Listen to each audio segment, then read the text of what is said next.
네, 안녕히 주무셨나요? 벌써 주말입니다. 또 지난 한 주 동안도 정말 열심히 잘 사셨습니다. 오늘도 하나님께서 여러분들에게 참 쉼을 주셨으면 좋겠습니다. 우리 사도신경 하심으로 3월 27일 사순절 34번째 새벽 예배를 시작하도록 하겠습니다.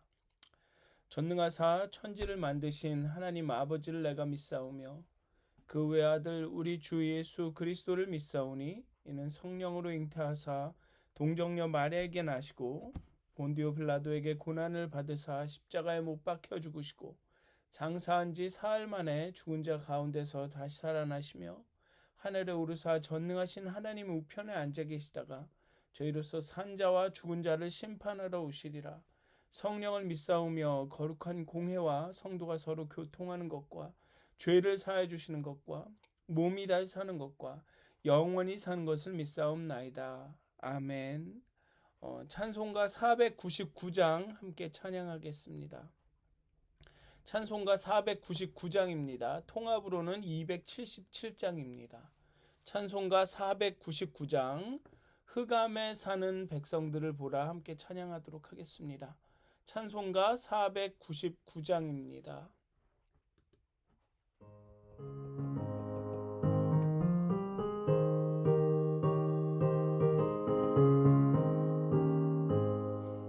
흑암에 사는 백성들을 보라 수많은 심령 멸망하겠네. 그 누가 갈까 주의 복음 들고 생명을 구원하는 곳으로.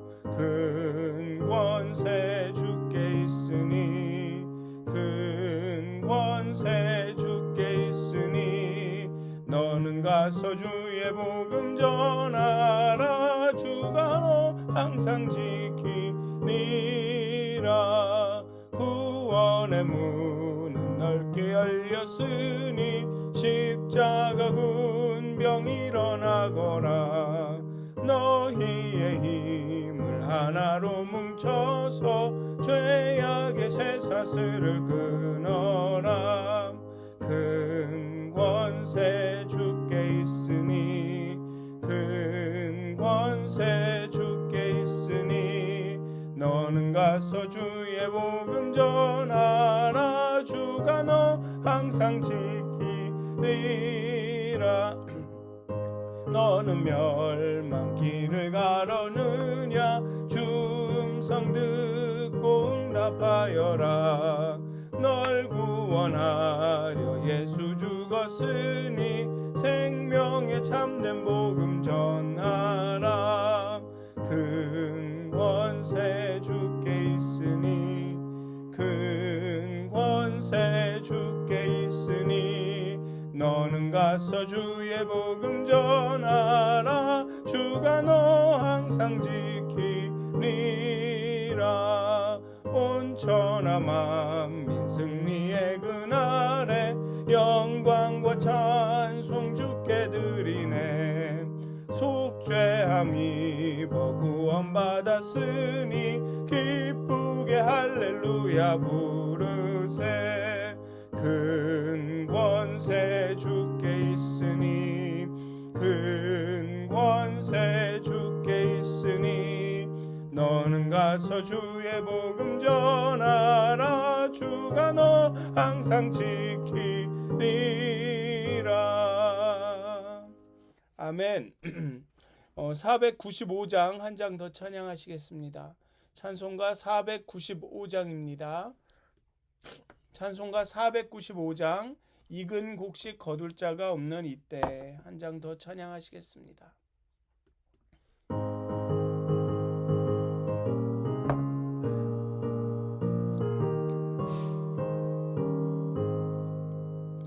익은 곡식 거둘 자가 없는 이때에 누가 가서 거둘까. 내가 어찌 게을르게 앉아있을까. 어서 가자 밭으로 보내주소서 보내주소서.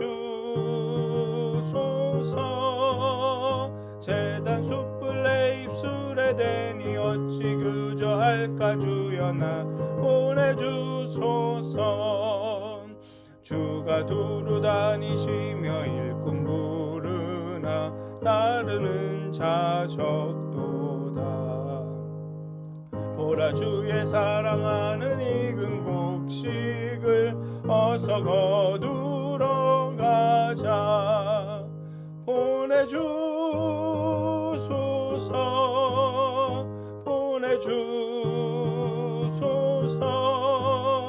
제단 숯불 내 입술에 대니 어찌 주저할까. 주여 나를 보내주소서. 주가 나를 부르시니 언제 어디나 기뻐 가서 일하리. 주가 명령 내리실 때 능력 받아서 기뻐 거두리로다. 보내주소서 보내주소서. 제단 숯불 내 입술에 대니 어찌 주저할까. 주여 나를 보내주소서. 아멘. 기도하시겠습니다. 하나님, 이 시간 이 아침에 우리가 하나님의 전에 나와서 하나님을 바라봅니다. 하나님을 부르짖습니다. 하나님의 얼굴을 구하고 찾습니다. 정말 우리가 찬양하고 말씀 읽고 묵상하고 기도할 때마다 정말 하나님 우리와 함께하여 주셔서 하나님의 얼굴을 우리에게 비추어 주셔서 정말 하나님의 은혜와 하나님의 그 신실하심으로 우리를 인도하여 주시고 우리와 함께하여 주시옵소서. 그래서 환난과 고난 중에도 정말 하나님을 찾고 부르짖을 수 있는 그 믿음을, 그 신뢰를 우리에게 회복시켜 주시옵소서. 정말 매일의 순간마다 하나님의 그 임재하심을 경험하게 하시며 하나님의 인도하심을 소망하게 하여 주시옵소서. 하나님, 이 시간 우리의 마음을, 우리의 영혼을, 우리의 모든 것을 하나님께 맡깁니다. 하나님께서 주관하여 주시옵소서. 감사합니다. 예수님의 이름으로 기도하였습니다. 아멘. 오늘 함께 나누실 말씀은 요한복음 17장의 말씀입니다. 요한복음 17장 1절부터 5절까지의 말씀입니다. 요한복음 17장 1절부터 5절까지의 말씀입니다. 제가 봉독하여 드리도록 하겠습니다. 요한복음 17장 1절에서 5절까지의 말씀입니다. 예수께서 이 말씀을 하시고 눈을 들어 하늘을 우러러 이르시되 아버지여 때가 이르렀사오니 이들을 영화롭게 하사 아들로 아버지를 영화롭게 하옵소서. 아버지께서 아들에게 주신 모든 사람에게 영생을 주게 하시려고 만민을 다스리는 권세를 아들에게 주셨음이로소이다. 영생은 곧 유일하신 참 하나님과 그가 보내신 자 예수 그리스도를 아는 것이니이다. 아버지께서 내게 하라고 주신 일을 내가 이루어 아버지를 이 세상에서 영화롭게 하였사오니 아버지여 창세전에 내가 아버지와 함께 가졌던 영화로서 지금도 아버지와 함께 나를 영화롭게 하옵소서. 아멘. 네, 이번 주에는 이번 지난 일주일 동안 우리는 이 시편의 말씀을 많이 봤는데요. 시편의 말씀 가운데 계속적으로 반복되는 것이 무엇이었냐 하면 하나님의 종이라는 단어가 참 많이 반복이 되었습니다. 그리고 또 이 하나님의 종이 그 환난과 어려움 가운데 이 종의 주인인 하나님께 간구하고 그 주인의 이름을 부르고 찾고 또 모든 것을 그 주인한테 맡기는 그런 모습들을 배우면서 정말 환난과 그 어려움과 고난 가운데 정말 하나님의 얼굴을 구하고 하나님께 부르짖고 하나님을 찾는 것이 정말 종이 하는 일이다라는 것, 하나님 그 주인에게 모든 것을 맡기는 것이 종의 일이라는 것을 살펴보았습니다. 오늘 요한복음 17장은 예수님의 기도입니다. 1절에 보면 아버지여 때가 이르렀사오니 라는 그런 기도로 1절은 시작이 되고요. 또 그런 표현과 18장을 또 살펴보시면 예수님이 잡히시는 것으로 18장은 시작을 합니다. 그러니까 이런 것들을 고려해 볼 때 때가 이르렀다라는 것과 바로 다음이 예수님이 잡히시는 장면이 나오는 것을 볼 때 이 기도는 마가의 다락방에서 제자들과 유월절 식사를 하시던 중에 하신 기도이거나 아니면 겟세마네 동산에서 예수님이 하신 기도일 가능성이 있습니다. 그러나 겟세마네에서 하신 기도라고 생각하기에는 분위기와 내용이 좀 사뭇 다릅니다. 따라서 이 기도는 마가의 다락방에서 하신 것이라고 이해하는 것이 좋을 듯합니다. 그리고 겟세마네 기도와 이 기도를 생각해 볼 때는 이 두 기도가 서로를 이렇게 보완해주고 더 온전하게 만들어 준다라는 것으로 이해하는 것이 더 좋을 것 같습니다. 이 기도는 아버지여라고 기도를 시작합니다. 예수님의 거의 모든 기도는 아버지여로 시작이 됩니다. 구약의 기도나 1세기 유대인들의 기도에서도 하나님께 말할 때 실제로 이 단어를 사용한 적이 거의 없습니다. 전혀 없습니다. 이 앞에서 본 시편의 기도도 보면 하나님을 부르짖긴 하지만 내 주여, 내 주 하나님이여, 여호와여 이렇게 부르짖었지 아버지여라고 부르짖은 기도는 찾아볼 수가 없습니다. 여기서 오직 예수님만이 아버지여라고 기도를 시작합니다.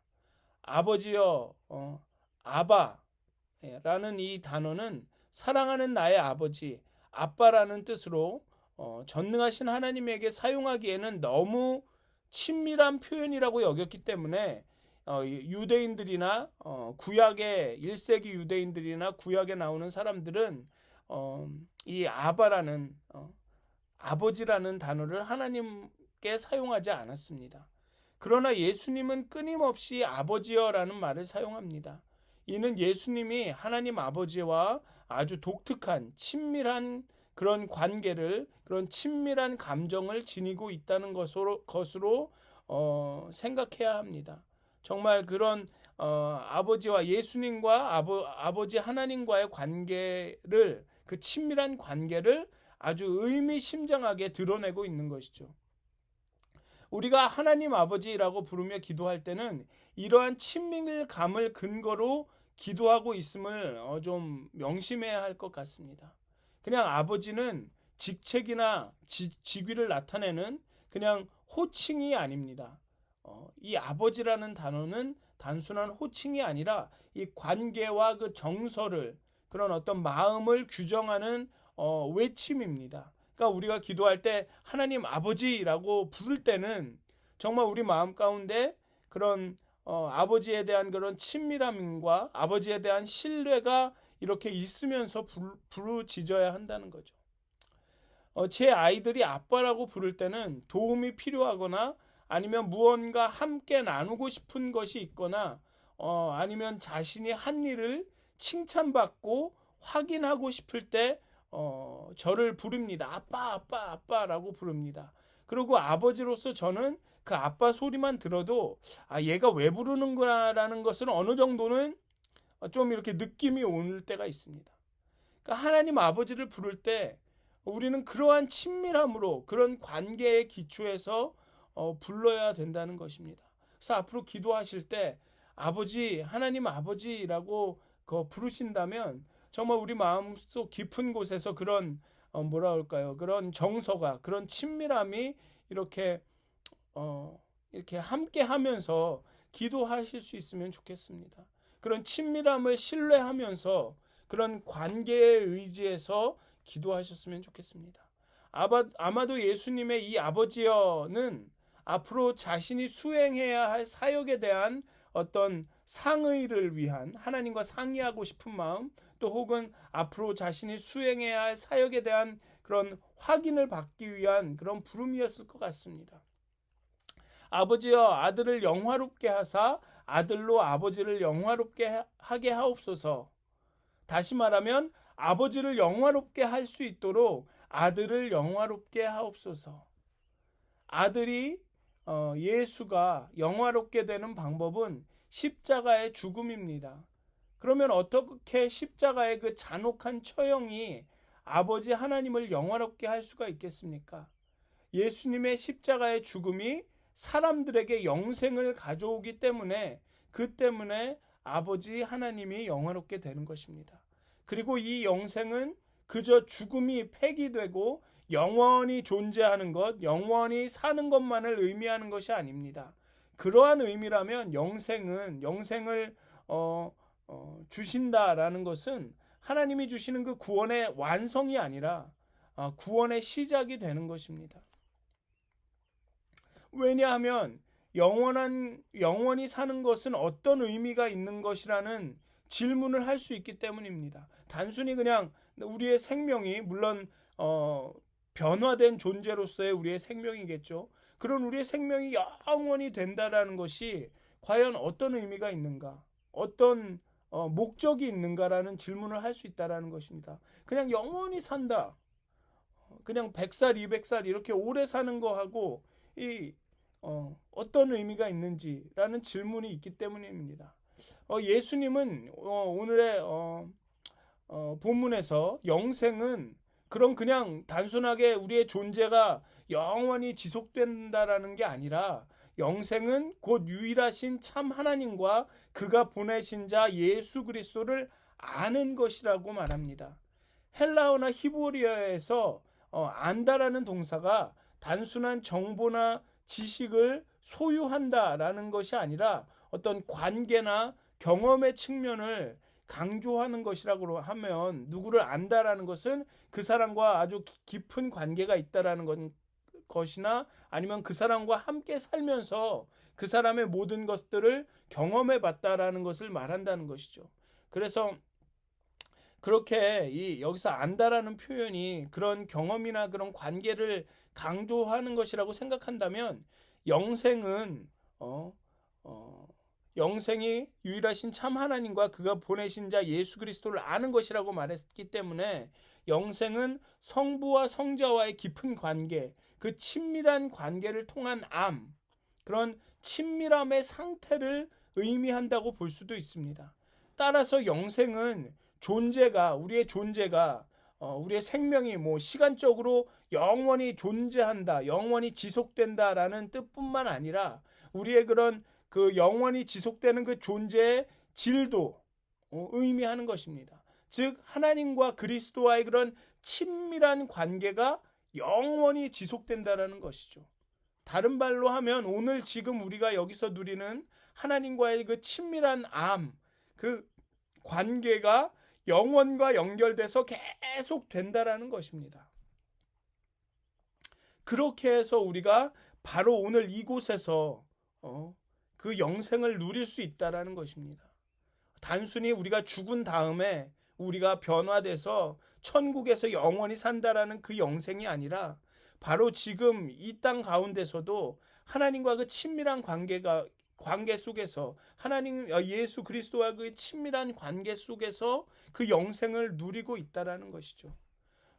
사랑하는 사람들과 우리 사랑하는 가족들과 함께 좋은 시간을 보낼 때 마치 그 시간이 없는 것처럼 그것이 영원한 것처럼 느끼는 것과 비슷한 겁니다. 물론 하나님과의 관계는 그런 관계보다 더 지속적이고 더 친밀하겠죠. 그렇게 영생을 우리에게 주실 수 있기 때문에 아들의 죽음이 예수 그리스도의 십자가의 죽음이 아버지 하나님을 영화롭게 할 수 있는 것입니다. 예수님의 십자가의 죽음은 그러한 하나님과의 친밀한 관계, 아빠라 부를 수 있는 그런 관계가 영원히 지속될 수 있는 길을 열은 것입니다. 그 회장이 위에서 아래로 찢어진 것입니다. 그리고 그것이 하나님께 영광이 되었다는 것이죠. 따라서 그것을 위해 예수님은 영화롭게 될 준비가 십자가에서 죽을 준비가 되었음을 하나님께 지금 기도하고 있는 것입니다. 예수님의 죽음을 통해 예수님의 십자가가 우리로 하여금 하나님을 아빠라고 아버지라고 부를 수 있는 그런 담대함을 주었다라는 것입니다. 그래서 오늘 하루도 또 이제 열심히 또 일하시는 분들도 계실 테고 집에서 좀 쉬시는 분들도 계실 텐데요. 정말 하나님을 아빠라고 부를 수 있다라는 것이 어떤 의미인지, 정말 하나님과의 그런 깊은 관계, 그 친밀한 상태, 그런 친밀함을 통해서 우리가 영생을 누린다라는 것을 좀 다시 한번 좀 묵상해 보셨으면 좋겠습니다. 정말 하나님을 아버지라고 부를 때 정말 우리 마음 가운데 그런 친밀함에 근거한 그런 어떤 그런 애정이나 그런 것들이 있는지, 그런 신뢰함들이 있는지 다시 한번 좀 생각해 보셨으면 좋겠습니다. 그리고 오늘 이 시간 이 땅 가운데 정말 하나님과의 그런 친밀한 관계, 그 친밀한 관계를 통한 그것을 통한 그 영생을, 그 영원한 관계가 지속되는 것들을 오늘 좀 경험하시는 그런 하루가 되시기를 주님의 이름으로 축원드립니다. 기도하시겠습니다. 하나님 아버지, 우리 아빠, 언제나 우리가 어렵고 힘들 때, 또 우리가 기뻐하는 일이 있을 때, 또 아니면 우리가 한 일을 나누고 싶을 때, 그렇게 간절히 부르게 되는 이름, 그 하나님 아버지, 하나님, 우리가 그 이름을 부를 때마다 하나님, 우리 마음 가운데 하나님의 그 사랑이, 하나님을 향한 그 사랑이, 하나님과 누리는 그런 친밀한 관계가 정말 우리 마음을 가득 채우게 하여 주시옵소서. 그리하여서 우리가 아빠라고, 하나님 아버지라고 부름만으로도 정말 우리가 하나님과의 그런 교통이, 하나님과의 그런 교제가 일어날 수 있도록 하나님 정말 우리가 기도할 때 우리가 마음을 다하여서 정말 우리가 마음으로, 우리의 심령으로 기도하게 하여 주시옵소서. 하나님과의 그런 친밀한 관계에 의지하여서 하나님께 나가게 하여 주시옵소서.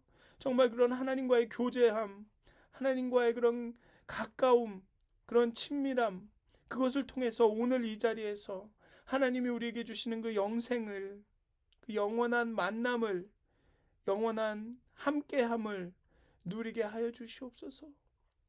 하나님, 그렇게 하나님의 임재함 가운데, 하나님의 인도하심 가운데, 하나님의 함께하심 가운데 오늘을 살아가게 하여 주시옵소서. 그렇게 우리를 인도하여 주시고, 그렇게 우리의 삶을 다스려 주시고 통치하시옵소서. 하나님 아버지, 그 이름이, 그 부름이 우리의 마음을, 우리의 심령을 움직이게 하여 주시옵소서. 감사합니다. 예수님의 이름으로 기도하였습니다. 아멘. 하늘에 계신 우리 아버지여, 이름이 거룩히 여김을 받으시오며 나라가 임하옵시며 뜻이 하늘에서 이루어진 것 같이 땅에서도 이루어지이다. 오늘 우리에게 일용할 양식을 주옵시고 우리가 우리에게 죄진 자를 사하여 준 것 같이 우리의 죄를 사하여 주옵시고 우리를 시험에 들게 하지 마옵시고 다만 악에서 구하옵소서. 나라와 권세와 영광이 아버지께 영원히 쌓옵나이다. 아멘.